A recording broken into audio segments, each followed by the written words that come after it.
International economic organizations. In the mid-20th century, there was a strong movement of creation of organizations and institutions that coordinated the international economy to avoid reproducing the tensions that during the first half of the century had led to terrible world wars.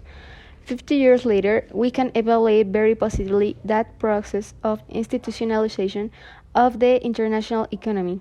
Not only has the intensity and breadth of armed conflicts been significantly reduced, but an international collaboration system unprecedented in the history of mankind has been built. In this video, we're going to see three but very important economic organizations of the world. Come and join us.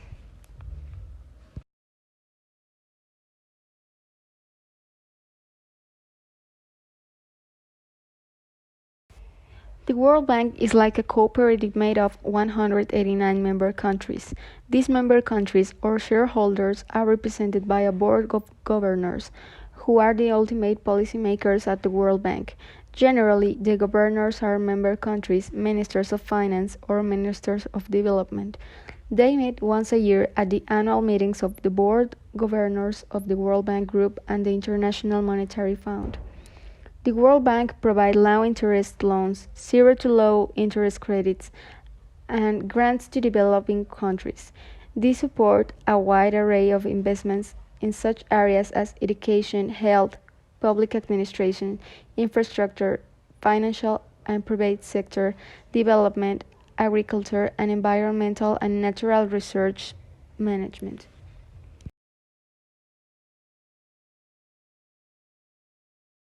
International Monetary Fund. In 1944, representatives of 44 nations met in Bretton Woods, New Hampshire, to draw up a plan for the post-World War II economic order. Their goal was to avoid a repetition of the destructive policies that could spark another conflict, so they created the IMF to promote international monetary cooperation. Ever since, the IMF has played a vital role maintaining global economic stability and ensuring broadly shared prosperity. The IMF is an organization of 189 countries working to foster global monetary cooperation, secure financial stability, facilitate international trade, promote high employment and sustainable economic growth, and reduce poverty around the world.